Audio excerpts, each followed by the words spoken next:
akan berubah menjadi ADP karena kehilangan satu fosfat. Nah, ternyata reaksi transfer reaksi transfer fosfor ini dikatalisis oleh enzim yang namanya adalah protein kinase. Oke, nah sekarang ada syaratnya nggak? Oh ternyata ada, nih masih ada lanjutannya nih. Jadi transfer gugus fosfatnya itu setelah lepas dari ATP dia kemana? Fosfatnya ini nanti akan pindahnya ke dia akan berikatan dengan protein atau asam amino ya. Teman-teman kan tahu kalau protein itu adalah makromolekul yang tersusun dari asam amino. Sehingga kalau kita bicara reaksi yang terjadi, maka kita harus melihatnya sebagai struktur suatu asam amino. Nah, yang pindah ini nanti gugus fosfatnya akan pindah ke gugus hidroksil dari substrat. Kenapa di sini disebutkan spesifik substrates atau substrat spesifik? Karena fosfat ini hanya akan ditransfer ke asam amino yang memiliki gugus hidroksil. Teman-teman mungkin masih ingat ketika di organik pernah belajar kalau gugus hidroksil itu termasuk gugus yang reaktif. Nanti ketika hanya lepas, maka gugus fosfatnya bisa masuk berikatan dengan O. Ini bisa diperhatikan di sini. Ya. Oke. Jadi ini misalnya ini suatu asam amino yang mengandung gugus hidroksil, kemudian nanti hanya lepas berarti hanya itu akan digantikan oleh gugus fosfat. Nah, pada posisi ini dikatakan bahwa protein tersebut sudah terfosforilasi. Nah, saya lupa apakah sudah pernah menyampaikan, jadi fosforilasi itu termasuk post-translational modification atau modifikasi pasca translasi. Jadi kalau translasi hasilnya kan protein ya. Hasilnya adalah asam amino yang saling berikatan, membentuk satu rantai panjang gitu. Dia tidak akan berfungsi, dia belum merupakan protein fungsional kalau belum mengalami modifikasi pasca translasi biasanya. Nah, fosforilasi ini yang kemudian membuat protein itu menjadi aktif. Jadi dia sudah bisa menjadi protein fungsional. Artinya protein itu sudah memiliki fungsi tertentu di dalam tubuh kita. Ya. Nah, reaksi kebalikannya adalah ini. Seperti dituliskan di sini ya. Enzim yang terlibat di reaksi yang kebalikannya adalah suatu protein fosfatase. Fosfatase namanya enzimnya ya. Tapi saya hanya akan fokus di protein kinase ini. Jadi ada 3 asam amino yang memiliki gugus hidroksil, yaitu serin, treonin, dan tirosin. Ada 3 ini. Jadi protein kinase itu akan mengkatalisis transfer fosfat, ya transfer fosfat pada posisi gamma fosfatnya ke gugus hidroksil dari suatu protein atau dari suatu substrat yang spesifik, substratnya adalah serin, treonin, atau tirosin. Oke.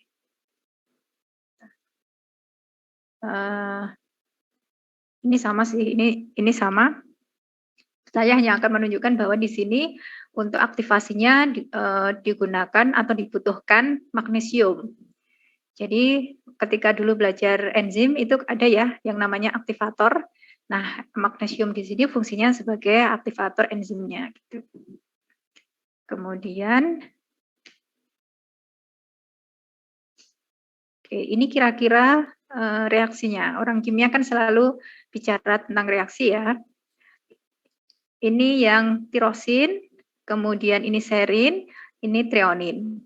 Jadi misalnya proteinnya panjang banget gitu ya, tapi kemudian di ujungnya ini ada tirosin. Yang ini ujungnya ada serin, yang ini ada treonin.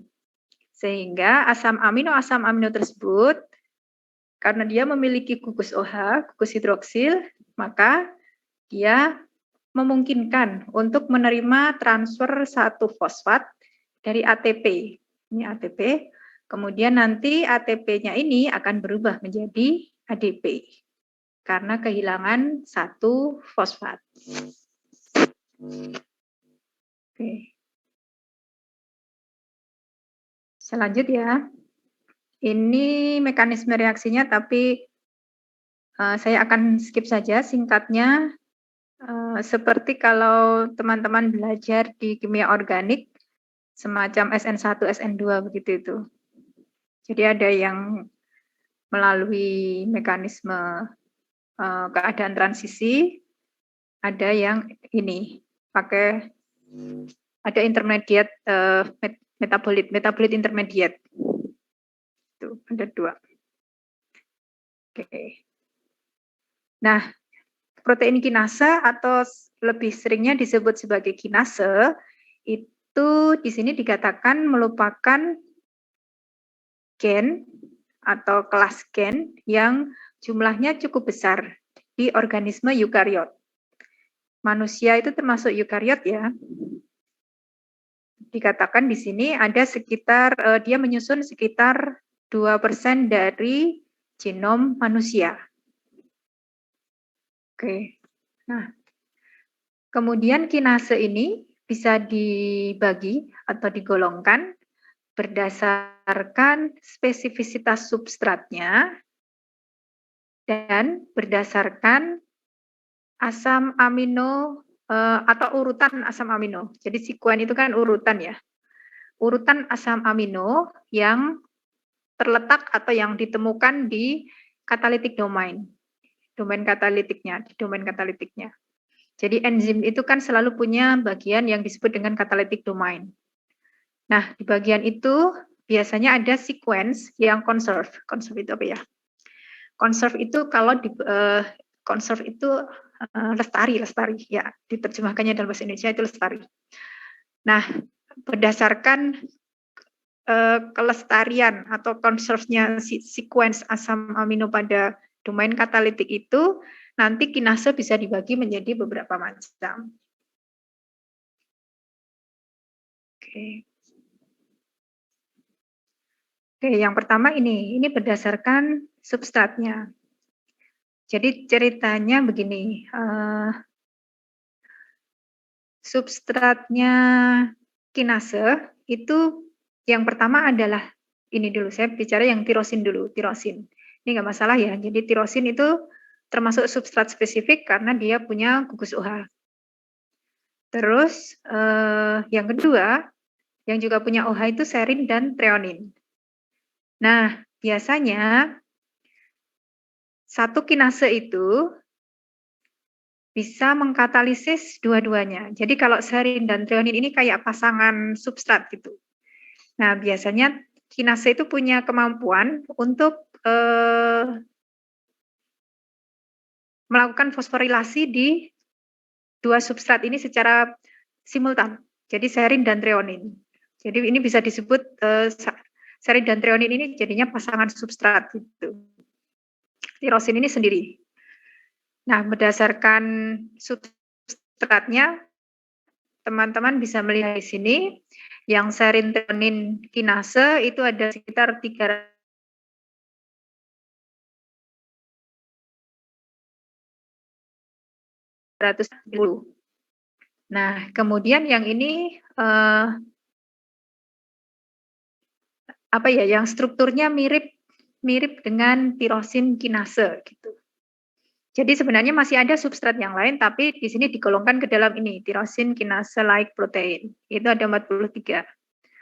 Oke, itu kita baru bicara penggolongan berdasarkan substratnya. Terus,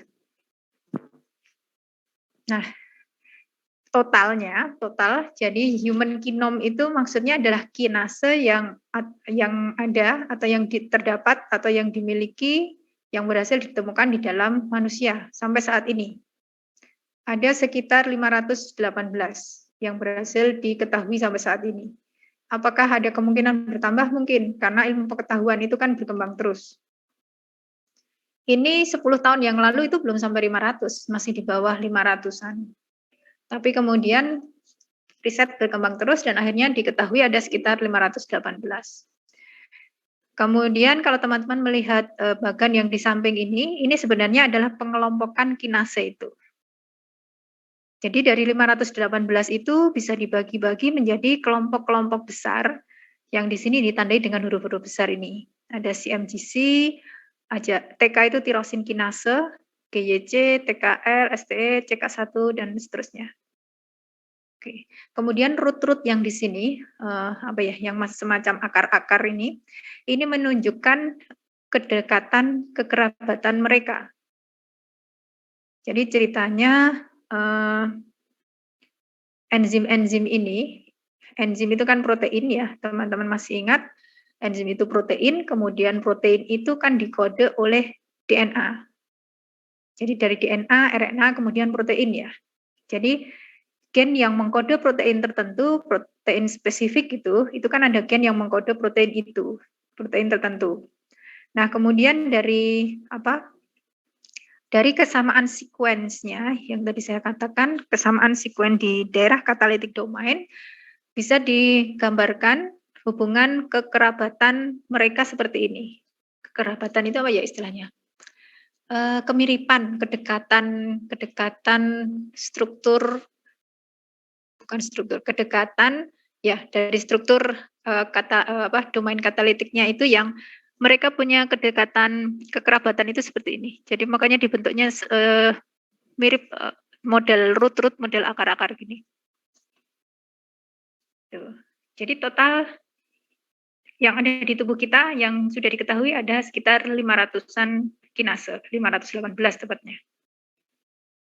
Oke. Nah, fungsinya apa sih sebenarnya kinase itu? Riset yang pertama kali tentang kinase itu di sekitar tahun 60 ya. Itu menunjukkan kalau dia berfungsi penting di metabolisme karbohidrat. Kemudian riset-riset selanjutnya menunjukkan kalau kinase itu berperan penting di hampir seluruh proses seluler dalam tubuh. Misalnya regulasi ekspresi gen, kemudian pembelahan sel, kemudian apoptosis. Apoptosis itu adalah program kematian sel terprogram. Jadi sel itu punya kemampuan untuk memprogram dirinya sendiri kapan saatnya dia mati gitu. Oke, kemudian differentiation pembelahan, development ya, perkembangan, kemudian produksi antibodi. Oke, nah lanjut. Oke, saya balik dulu ke yang skema tadi ya. Nah, dari 518 kinase yang ada di human, yang dikenal ada di manusia itu, saya hanya belajar satu. Jadi yang dari root yang kecil ini, yang tulisan kecil-kecil yang nggak kelihatan, saya nggak menemukan, ini gambarnya sudah paling gede soalnya, segini. Karena saking banyaknya, kebayanglah ya 500 sekian harus dimuat dalam satu gambar gitu. Jadi saya ambil dari kelas ini, CMGC, tapi saya hanya ambil satu enzim, satu kinase. Nah, kinase itu namanya ini tadi. Namanya DORC1A. Oke. Bentar. Nah, DORC sendiri itu adalah singkatan dari dual specificity tyrosine phosphorylation regulated kinase. Makanya disebut DORC gitu ya. Nah, Y-nya itu menunjukkan tirosin. Teman-teman masih ingat asam amino itu bisa dikode dengan 1 huruf dan 3 huruf. Nah, tirosin itu kalau kode 1 hurufnya adalah Y. Oke. DORC ini, enzim DORC ini